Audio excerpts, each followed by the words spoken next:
1. You cannot truly understand the French Revolution or 12th century monks or Chicago skyscrapers without learning how to cook a proper omelet. I'm going to let you in on a secret. The built environment, including genuine architecture, vernacular stuff, and isolated flashes of brilliance, is the inquisitive observer's compass, guide, map, all rolled into one.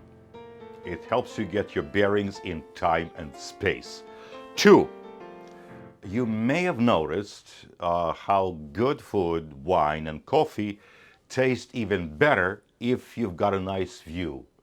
When you're sitting at an outdoor cafe surrounded by eye-pleasing architecture, having a civilized discussion with someone who is on the same, page, wavelength, frequency, even on a rainy day, everything is interconnected. If you only care about architecture, or if you only care about cooking, or math, or astronomy, or movies, or sports, or politics, or the stock market, if you only care about one thing and don't see how it's connected to the rest of the universe, well, I don't know, that's just not possible. Michael Faraday, the father of modern electricity, painted watercolors. Giuseppe Verdi was into farming. Mark Twain was an expert pool player and was deeply interested in new technologies. Albert Einstein played the violin. Duke Ellington did some graphic designing on the side. Or, as George Bernard Shaw, a humorous Irish guy, less kind than I, once put it, no man can be a pure specialist without being, in the strict sense, an idiot. 3. As for cooking, including home cooking, it should never be reduced to the mere thermal treatment of the ingredients. So, let me take you on this architectural journey through the history of the omelet. It's not just any old omelet, the artistic omelet. If you're making it for two, which is the romantic way, you'll definitely need a cloche, a silver bell-shaped cover, which was invented in France in the early 17th century, most likely during the reign of Henry IV, or Henri IV, as they call him there. He was quite a character, yes. He was convinced that his capital, Paris, could stand some improvement. To that end, he commissioned, among other things, the construction of Place des Vosges and the Pont Neuf. The Place des Vosges, formerly Place Royale, was the first official public square in Paris. The townhouses along the perimeter were designed and built at the same time. They quickly became fashionable. Wealthy aristocrats started moving in right away. Prior to that, the aristocracy favored the Hôtel Particulier model, owning a separate freestanding mansion. The buildings are French Renaissance bordering on Baroque, a transitional design. Over the centuries, they have been occupied by all kinds of prominent people. Cardinal Richelieu lived in one of them, before the construction of Palais Cardinal, which he later gifted to the royal family, following which it became Palais Royal. Anyway, when he was de facto ruler of France, the cardinal issued an edict that banned dueling. As you might remember, Alexandre Dumas Sr. writes about dueling in many of his books, specifically The Three Musketeers and the sequels, romanticizing it. According to him, hot-headed young noblemen were too proud to heed the edict and continued to duel, albeit in secret, well, sort of. In reality, young aristocrats had been quarrelsome, pugnacious, short-tempered, obnoxious, and would challenge each other to a duel on the flimsiest of pretexts instead of being ready to die for the king on the battlefield. So Richelieu banned dueling under penalty of... Naturally, the entitled aristocracy, they were outraged. He was infringing upon their birthright, their sense of honor, and all the rest of it. Entitlement wasn't invented yesterday, you know. So almost immediately after the edict was ratified, Two hotheads dueled right under Richelieu's windows just to show him. As in, what's he gonna do, really? Arrest us? He wouldn't dare, the stupid, pathetic cleric. Both got lightly wounded.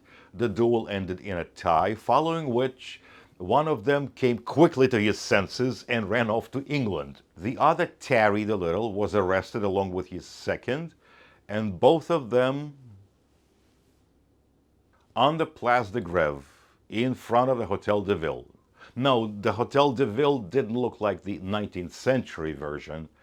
Back then it was a fairly modest, by the era standards, Italianate palace, designed by an Italian architect. Yes, it's French Baroque architecture, more or less. Following which, dueling in Paris just stopped. Oops. Well, we weren't going to keep on dueling anyway. It was a stupid tradition. Right. Please support this channel by subscribing to my Patreon.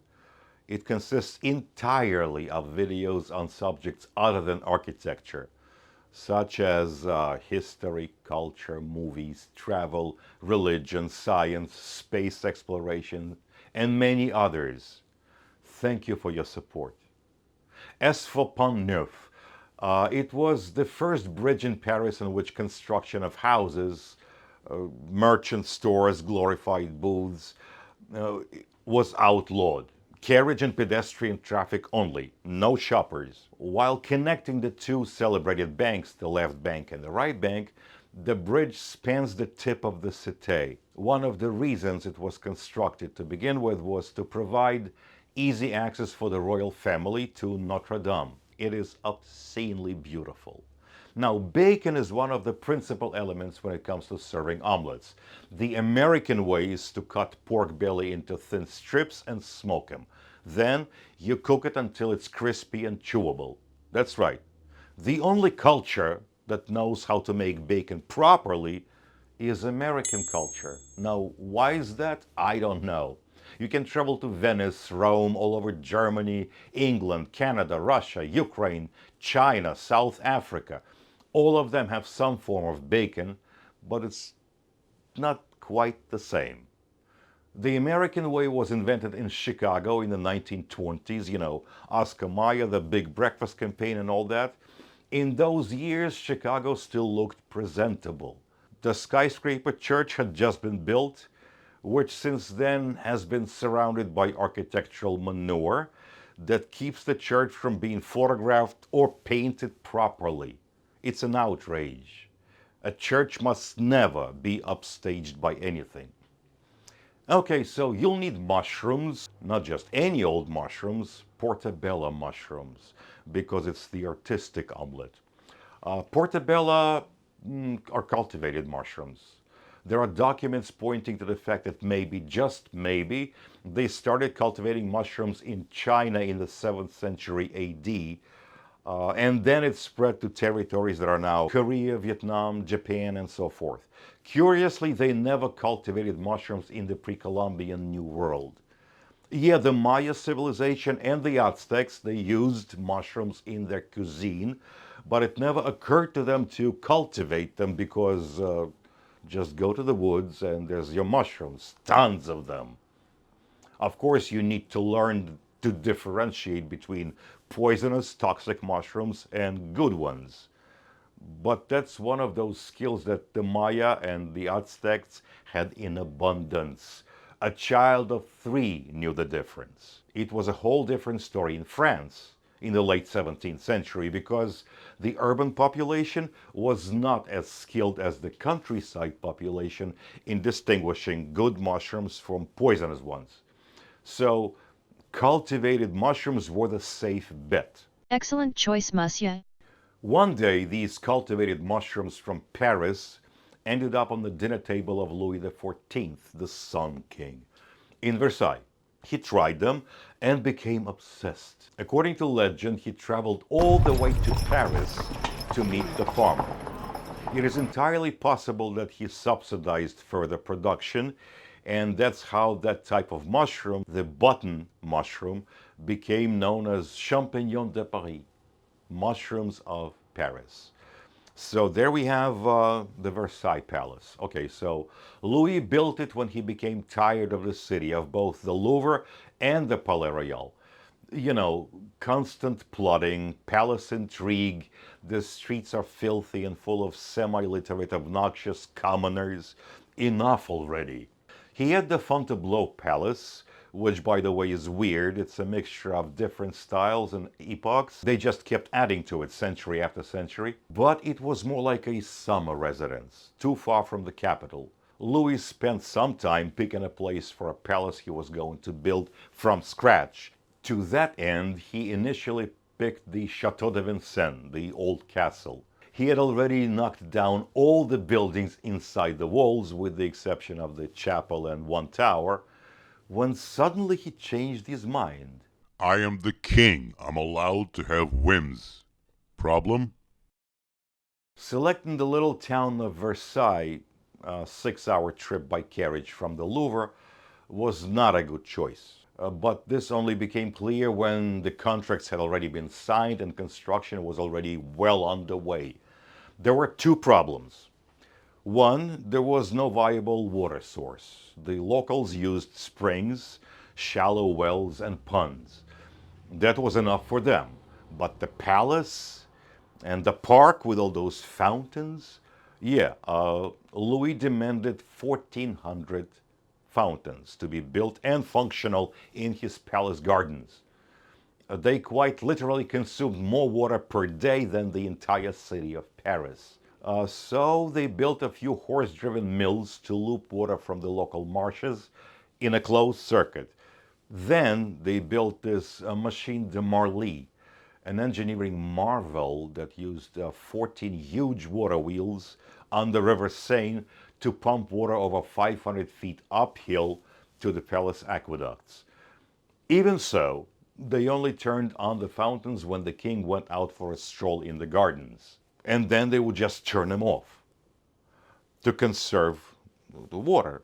The second big problem was, of course, financial. Halfway through the construction project, they discovered that money was running short.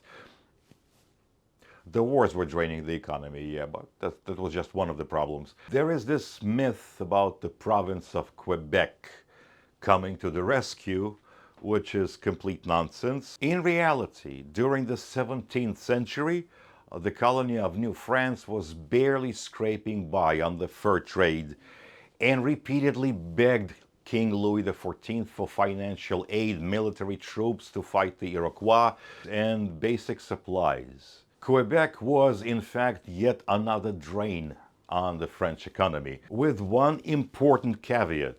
The crown heavily taxed the French West India Company and individual merchants trading Canadian beaver pelts. But that was a drop in the ocean, really. I am the king. Where is my money? Be that as it may, the palace was finished, and today it stands as the greatest example of Royal Baroque architecture. It is indeed a marvel. Now, 2 centuries later, a farmer made an agricultural discovery of sorts. He tried to grow those mushrooms in the catacombs of Paris, which were abandoned limestone quarries. They were also used as a cemetery, but that's a story for another day. They were abandoned when a building under which one of the tunnels ran collapsed, whereupon Napoleon's government banned quarrying within city limits. So the diggers moved outside the city and discovered, to their great surprise, that limestone there was available, abundant in fact, and it was like right on the surface. So this farmer discovered he could grow mushrooms in those abandoned quarries year round. Before that, mushroom cultivation in France was completely at the mercy of seasonal weather changes. The underground limestone shafts maintained a perfectly constant temperature, high humidity, and total darkness all year. Yes, Napoleon was in power, so we're talking about the Empire style, with the Arc of Triumph as its symbol. It's an interesting architectural development, easily recognizable, though to my way of thinking, it's not particularly elegant. By the time the Great Reconstruction of Paris was complete and the newly built buildings adorned the newly paved boulevards, 300 farmers were working underground growing mushrooms. Then, a century later, in the 1980s, in New York and Philly, when pseudo-architectural ugly growth was already in full swing, well, to a lesser degree than it is today, perhaps. Let me clarify. Ugly growth is a term denoting the phenomenon that has sunk its filthy talons into pretty much every major city around the world. When instead of preserving, renovating, retrofitting, and brushing up historic buildings and erecting new and beautiful ones, folks demolish history and build this hostile looking, threatening architectural manure in its place. Okay, so some American mushroom farmers had noticed that if they allowed white button mushrooms to grow an extra day or two, they turned brown, but not like ordinary brown mushrooms. No, they looked dirty and unappealing, perhaps even spoiled. I don't know. The solution was to throw them away or give them away as animal feed, because ordinary folks just wouldn't buy them, no matter how low the price was. So a couple of mushroom growing associations put together a budget and hired a couple of marketing firms. The firms came up with a couple of neat tricks. One, because New York and Philly were at that moment in the grip of the nascent self-righteous vegetarian craze, those brown button mushrooms were advertised as meat substitute. Two, they came up with a new name for them, portabella. It's Italian sounding, except it doesn't mean anything in Italian or any other language. Porta is Italian for door, and bella means beautiful. Beautiful door? Okay. Well, this Italian sounding name suddenly bestowed upon those humble, mass produced mushrooms an aura of timeless European romance, luxury, and artisan heritage. Neophytes in any field are, well, fanatics, you know. Normal, sane vegetarians do not advertise their vegetarianism every chance they get. But neophytes, try eating chicken or steak in their presence and you'll get a passionate, loud lecture on how killing animals is worse than all of the 7 cardinal sins rolled together. So they're fanatics. So what? Well, one thing about fanatics is they're easily duped, extremely gullible, born suckers. So thousands of those passionate vegetarian New Yorkers and Philadelphians, very advanced and progressive and whatnot, aggressively vegetarian, bought the whole spiel about the artisan heritage, line, hook, and sinker, except those who spoke Italian and suspected that beautiful door mushrooms were some kind of scam. Okay, not a scam, a ploy. That said, portabella mushrooms are pretty good, so use them. They are really good. Now, tomatoes originate from the area which is now Peru. From there, they traveled up north to the Maya and Aztec civilizations, who actually began to cultivate them. The Maya-built environment, what remains of it, is fascinating in its own way, you know. A lot of it is genuine despite the rumors. Now there's the omelet itself. There are many variations dating back to ancient Rome and China, but the French omelet, as we know it, was invented somewhere around Paris in the second half of the 18th century, shortly before the First French Revolution. So we're talking Rococo. Ah yes, Rococo. The lavish, super extravagant, final wave of Baroque architecture. There's clearly a connection. Versailles, along with the rest of French aristocracy, they were warned. Tone it down. There are shortages of food and shelter. Many people are desperate. Seriously, tone it down. Don't rub it into everyone's face with your sumptuous dinner parties, bowls, flashy clothes, and yes, architecture. Some were willing, but the psychology of the previous investment kicked in They had invested energy, money, lives, their own and other people's, into this unceasing feast. They believed they had to continue if only to save face. We know how that ended. But a lot of the architecture remains, and there's the French omelet to go with it. It's everything the Rococo period was. Sumptuous yet delicate, inviting yet subtle. Now, Parmesan cheese. Really, I urge you to grate your own. Buy some at your local grocery and grate it just before using it. Don't be lazy.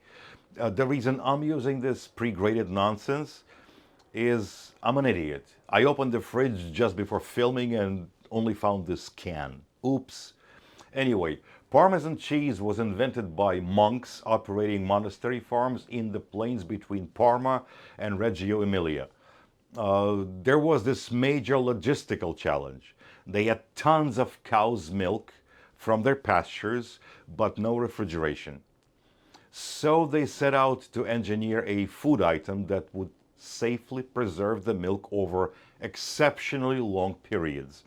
They used salt from nearby mines, they cooked the curd at high temperatures to get rid of the moisture, and they came up with this cheese wheel that could age for months or years without spoiling, making it highly valuable for storage and trade.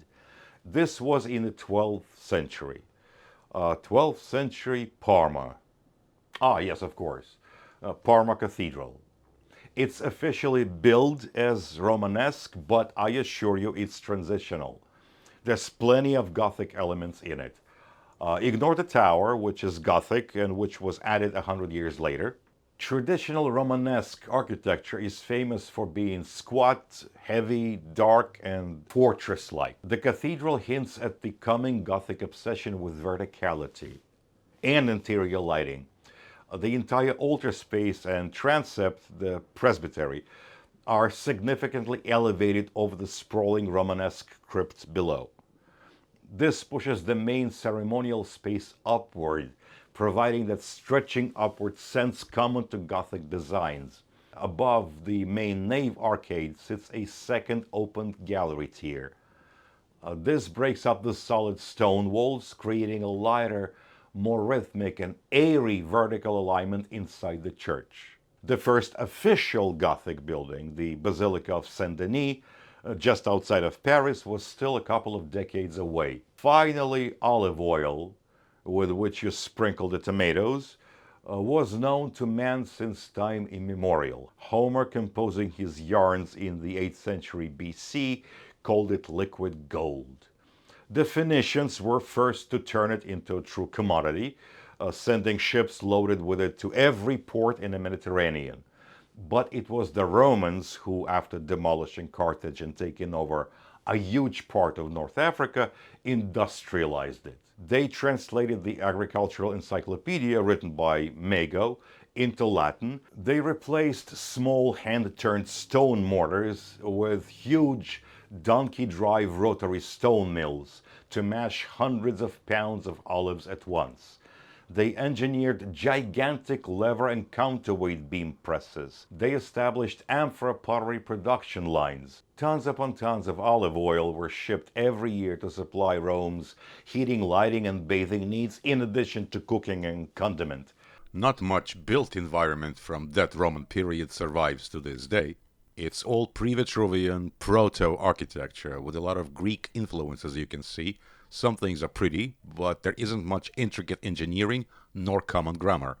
Here's the temple of Hercules Victor in Rome. And now we're ready to serve artistic omelet for two.